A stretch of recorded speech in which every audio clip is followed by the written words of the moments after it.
champagne sitting on the table and shit, and brothers walking up. Here, King, here, these new ecstasy pills. Here's this new weed I got. And, my cousin Gangster was like, damn, cuz, you must be an ill nigga out here. Niggas come up, you free drugs, niggas showing you the utmost respect in here. Bitches going crazy over you, like, I want to get money with you. And I said, look, you got that federal probation on you, you know what I mean? Just, hang in the cut, man. Just watch how shit go when it's time. You there. Just watch how I move. He's like, damn, you must be an ill nigga, cuz. I says, nah, it ain't about being an ill nigga, cuz when you're an ill nigga, niggas to kill you or set you up. So it's about being a fair and just dude. That's what gets you more than being an ill nigga. So one day he told me he got fired because he missed a day. He was engineering and he actually quit because, he was seeing, the money, the paper, the lifestyle, and he wanted it. And I said to him, listen, you ran with a bunch of savages before that didn't give a fuck about you. We family. So I'm going to teach you to get that slow money. It's not as fast as that block money, but at the end of a physic year, I gross 4 times more than what the nigga on the block gross. And he might be getting 2 keys, I might be getting 2 keys. But I'm, at the end of a physic year, I'm grossing more money than he's seeing 3 years within 6 months. It's the end of a physic year. So, I never forget he came up one night from Wilmington. He called me and said, yo, cuz, I lost my job. I ain't trying to sit around here broke. Yo, the streets is paving gold out here. So I'm like, all right, well, come on up, So he came up, and I figured, I'm putting many family members on, put a lot of other niggas on, and always was disappointed and shit.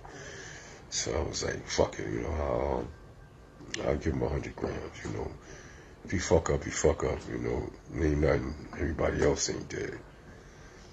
So he came up, and, normally we go hit the club, down our nephew club, and hang.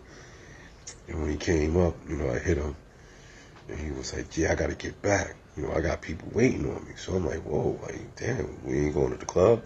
He was like, nah, I got people waiting on me. And he was dealing with this white broad who was like,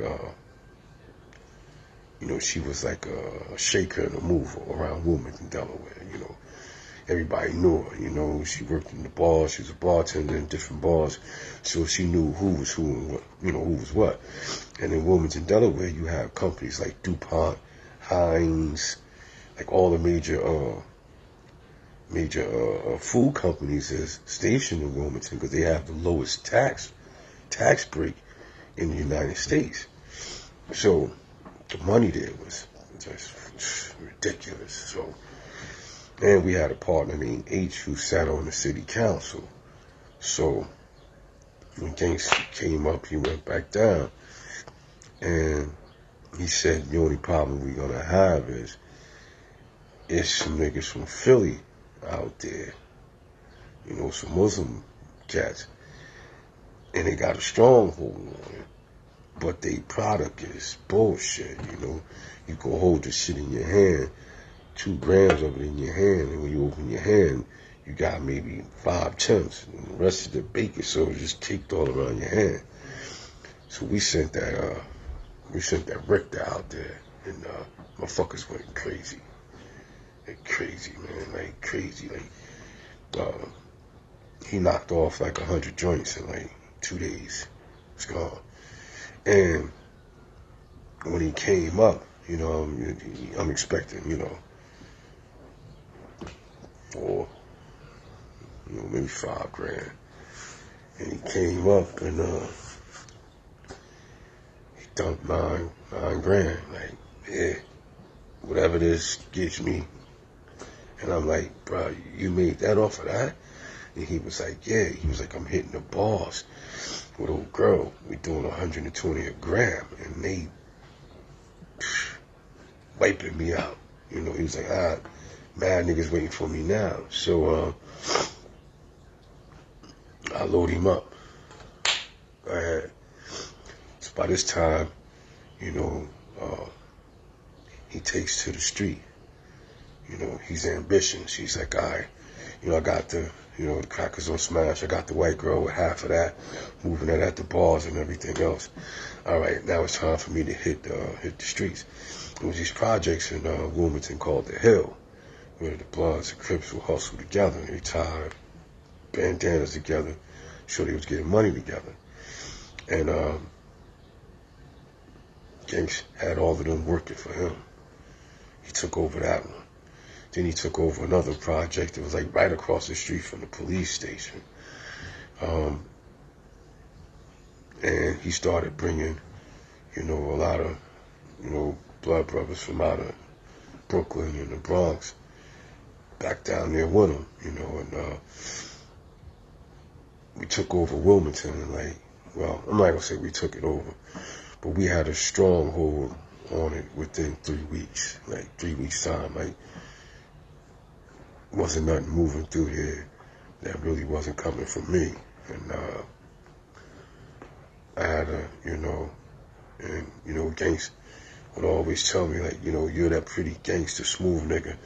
You know, I'm the ugly rock, you know, you the polished diamond, I'm the ugly rock. And I would tell him, nah, you're not the ugly rock. You know, I have to build his, you know, when you saw him, you would never knew he was blood because he wore a gray hoodie, black wave cap, blue jeans, Timbs.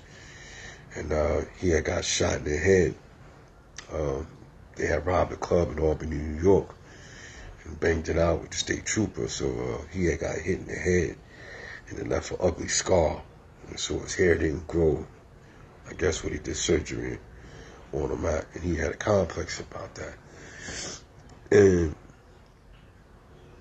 his goal was, I mean, one day he came to the house. He had these two jokers with him. One was Payne. Peace to the brother Payne that's out there in Wilmington, Delaware. I forgot his twin brother name, but one had a blue jumpsuit on. The other one had a gray one on, but they had matching bandanas. So I pulled him in the bathroom and I said to him, like, yo, you know, what these niggas you bringing in my house? You know, niggas Crips. I don't know nothing about that shit. So he was like, yeah. So I'm like, well, I thought y'all were supposed to be enemies. He said, nah, man, you know, my shit from the West, you know, we ain't doing it over there. Why is niggas over here doing it? He was like, you know, motherfuckers don't even know what they following, man. He was like, but, you know, that's another story. And he said, listen, it's about this money, man. You want the money, don't you?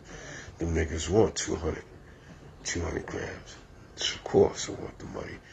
And he was like, with his mentality, he was like, yeah, I'll wait till them niggas get up to like a kid. So then I really start taxing them and shit. So, you know, by this time, you know, everything is just lovely, man. You know, we got pretty much the street on smash. And there was a cat from East New York that was getting very jealous of Gangsta's rise, you know, and Gangsta would always get drunk and he would always brag about me, like, yeah, my cousin. Nah, I'm doing this thing for Quran. So he was like, you know, nah, my pretty gangster cousin come out here, man. We had whole state. And I used to have to tell him, like, yo, later, I'm doing a video for Quran first. Huh? I'm doing a video for Quran. Oh, that's why I thought you was going over there. Nah, I'm doing it. I'm gonna send it to him.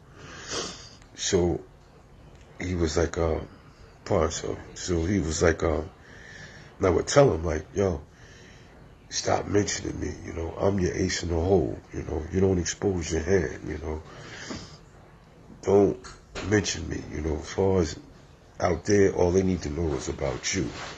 This is your thing, you know, I'm the man behind the man, and nobody should know about me. But he was so proud of me, and so, you know, looked up to me, and but Gangsta was a stone cold killer, you know.